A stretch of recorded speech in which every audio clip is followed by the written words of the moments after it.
Pittsburgh Sports Now and Pittsburgh Golf Now. This is Zachary Weiss here with Robert Morris men's basketball coach Andy Toole.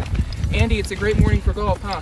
Absolutely, it's a beautiful morning. A little chilly this morning, actually. A little bit. 50 degrees as I woke up. I wasn't sure if I had to wear pants or not. Yeah, I mean, we were just used to, 90s earlier, and then now you're looking at 50s. I mean, there's nothing like Pittsburgh weather. No, absolutely not. For you, I mean, golf-wise, just what's the journey been, and just what's a good golf day, a good golf shot, a good golf course for you?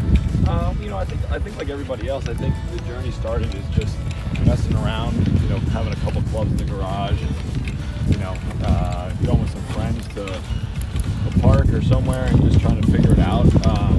Started playing in high school a little bit, just messing around, trying to play 9 holes here or there, and my kind of ability to play and practice has, ebbed and flowed as you go through coaching, right? Sure. It's time consuming.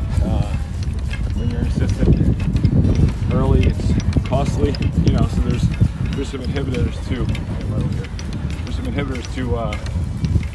the game at times, but I love to play, and it's a chance to compete and a chance to have fun and get out there with buddies or whomever, and just spend some time trying to hit 1 or 2 good shots that bring you back.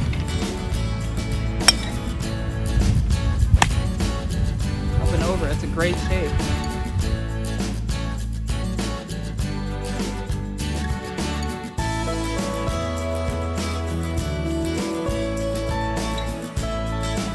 Just for you, for the Pittsburgh golf scene, what have you liked out of Pittsburgh tracks? What have you come to expect from Pittsburgh tracks, and what are maybe some of your favorites? Well, I've gotten to play a number of them, and there's really great variety of courses here. Obviously, the landscape lends itself to make difficult courses, right? With all the elevation, with the undulation, you're constantly in, side hill, downhill, balls above your feet, balls below your feet. So it really challenges you in that regard. When I travel places and I'll go and I'll play, with some friends or some buddies, different places, it's a different look here in Western Pennsylvania. So I think that really makes it, challenging each and every course that you go and play. Obviously, I've been fortunate to play a number of courses, whether it's, Oakmont or Laurel, those are obviously special when you get the opportunity to go out to some of those places. But even, if you play, Chartiers, which is where I play mostly now, or Montour or South Hills or, Longview or places like that, I think you're always going to get quality golf rounds that are going to test you as a player. And whether it's, difficult fairway lies or, great greens, I think there's always really good opportunity to play great golf in Western PA. What's maybe been that favorite golf moment that you've had so far? I'm sure there's been several, but is there something that sticks out, whether it's a course you played that you wanted to play, whether it was that shot that you were looking for that finally went in, or maybe the against the odds shot? What sticks out? I have 1 hole in 1, so I think that would be what has to stick out. 2 of my really good friends that I grew up with, we go on a golf trip every year, and one lives in Connecticut, one lives in North Carolina. And so we were actually out at Whistling, and we were playing Blackwood Run, which is their other courses. And I was able to get a hole-in-one, and we were able to watch it hit the green and roll in. And so, not only to have a hole-in-one, that's incredibly memorable, but then to do it on a golf trip where, stakes are high, every shot is pressure packed, right? Because you're with your buddies from 3rd, 4th grade. I think made it even more enjoyable. So I would say that would be probably my most memorable moment. When you watch golf on any level on television, just what do you look for, and who are the guys or girls that you really enjoy watching on a consistent basis? I like watching all golf, to be honest, and I think, when you watch players that are on the PGA Tour, LPGA players, even European, the European Tour, just the level of detail to me is what's incredible, right? I think every level that you go up, there's always talented golfers. You can go to any course and see guys that are, really talented, guys that are shooting par, guys that are shooting under par.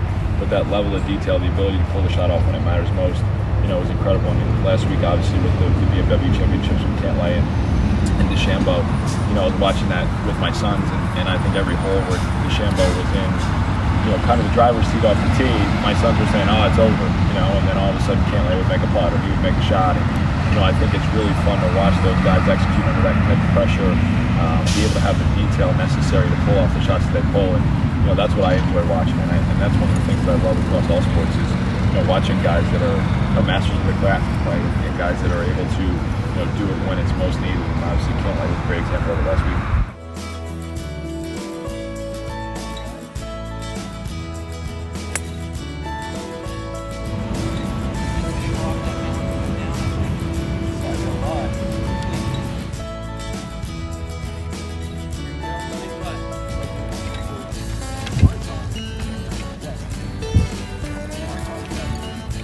Oh, well, we've hit the par 3 at Moon. We're on number 7, and it's no better time to talk about the current team.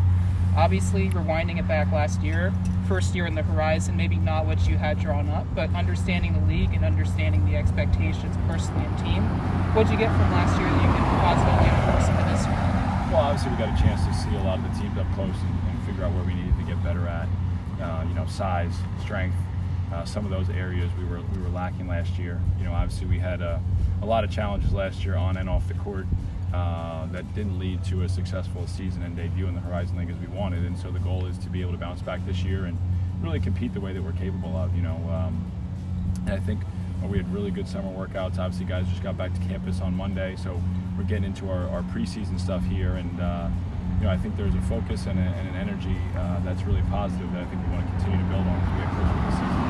Regardless of the many circumstances last year, of which COVID was a major factor, how personally do you view a season as last season? Obviously, there's a lot of newness, but obviously you have an expectation. This team has an expectation. I'm sure none of you thought that you guys reached that expectation. Yeah, incredibly frustrating, right? I think frustrating on a lot of levels. We're trying to not use the C word anymore, COVID, but it was hard for us to kind of instill some of the habits and get in the condition we wanted to be in order to play games. We were robbed of a lot of practices in November and December, which didn't allow us really to be where we wanted to be as a team. And we knew the challenges would be greater going into the Horizon League, and they were. And so, that was a frustration, and it was frustrating for our guys. I give a lot of credit to our team with the way that they competed all year long. The number of close games, the number of overtime games we had was a tribute to kind of the toughness and the effort that they put forth. We just weren't good enough to get over the hump. And so, we're trying to bottle some of that frustration and use it as motivation as we head into this year with a lot of new faces. I think with some improvements from a talent perspective, but a lot of question marks still remain. With you have some returners, but obviously you mentioned a lot of the newcomers.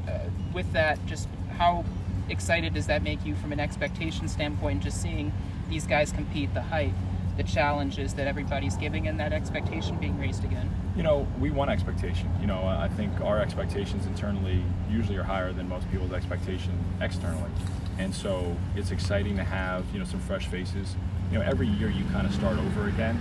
But I think when you look at a team with 10 new faces, 10 guys that have never played for us in a game, you really start over again. You're going back to base terminology on day one of the summer and really reteaching everything that's a part of your program. And I think that's fun as coaches. I think that's a great start to the journey that we're going to be on as this season unfolds. And like I said, the guys have been really responsive. The guys have been very coachable. The guys have competed. And that makes us, excited to continue to build on those things and see how good we can become. For now, we're about to hit onto the 7th. Just what are you hitting, and what's the shot shape for you seeing this pin placement? 50-degree wedge. I'm going to go right at the flag here. Cuts and fades and draws aren't exactly my game, so we're going to try and get it as close as we can by hitting right at it.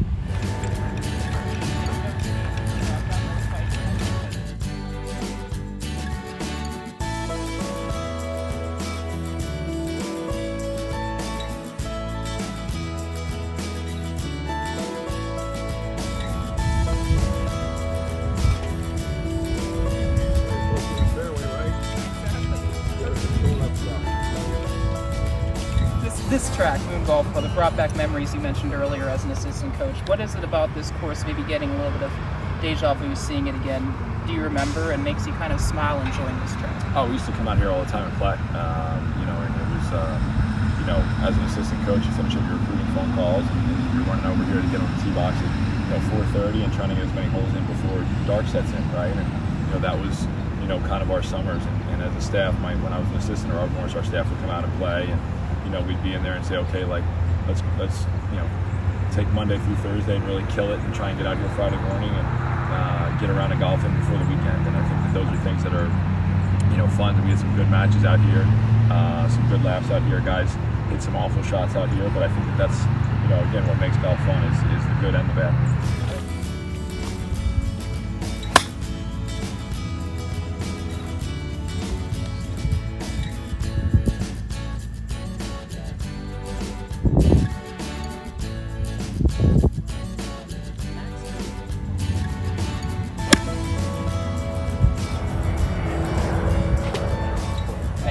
Rapid fire cues, get to know you a little bit, get you some options here, and if you want to expand a little bit, you're more than welcome to. Appreciate it. Nike, Adidas, or Under Armour? Oh my gosh, what a great first question. I got to say Under Armour. That's our sponsor. Yeah, it's on the chest. You got to. Go-to karaoke song? Whew, Glory Days, Bruce Springsteen. What about that song? Is that just a belter song? Or? I just know the words and the rhythm and can't sing a lick, but at least could probably stay at least on beat a little bit. And you're from Jersey? And I'm from the Jersey Shore. Speaking of Jersey, JFK, LaGuardia, or Newark? Newark. Okay, why?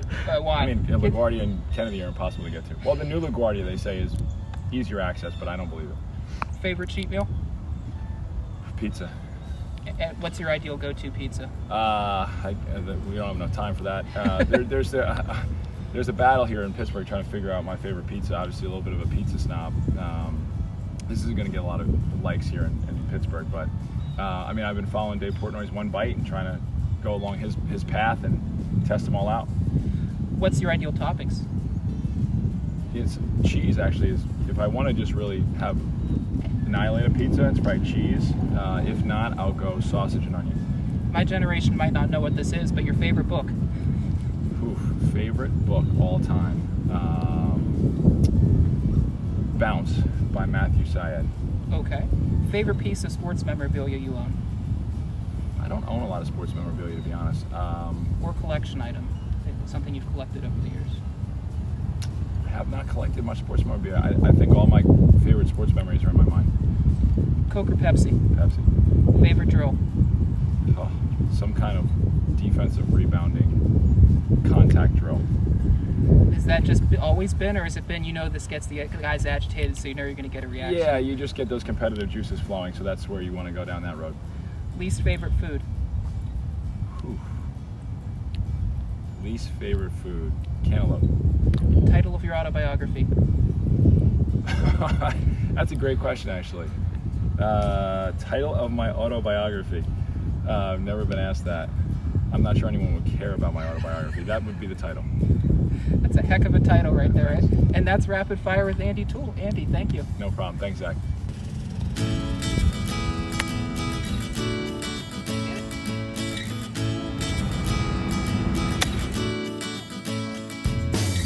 All right, Andy, we finished up 9 holes. We saw you did great. I'm mediocre, but that's par for the course, pun intended. So just for you, the correlation between golf and basketball, the adjustments, the mental piece, just how do you take the mindset here and maybe channel it to your daily job? Well, it's so much the mental piece as you talked about. You always come to the course with oftentimes high expectations and you get humbled pretty quickly. So it's certainly a game where, if you're not controlling what you could control, you can have tough rounds out here and you can create a lot of frustration for yourself. And I equate that a lot of times to even some of the guys on our team. There's times where you want to shoot a good round, you go out and you have a double or triple bogey on the first hole. How do you respond to that, right? How do you come up to the second tee shot and be able to try and get something in the fairway and get your round going? And so I think those are the challenges that we all face in whatever sport we play. And so there are a lot of correlations between golf and basketball. I know inside the Actors Studio here, we're looking at September the 3rd when we're filming this. With what you've seen from the team so far and what you believe can happen in the coming months leading up to the season, just what's your level of optimism with this team and maybe what you guys need to do to turn that corner and just succeed as a whole? Yeah, we're very optimistic. I do think we've been excited by what we've seen on the court so far in our workouts, not only in the summer but also as we get started here in the fall.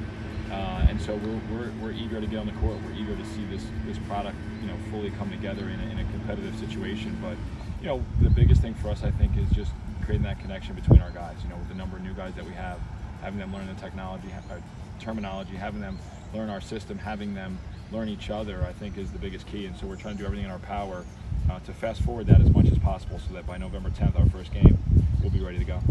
Awesome. That was 9 holes with Andy Toole. Andy, thank you for taking the time out of what's, of course, a very busy schedule to do this with us. No, thanks, Zach. I enjoyed it very much.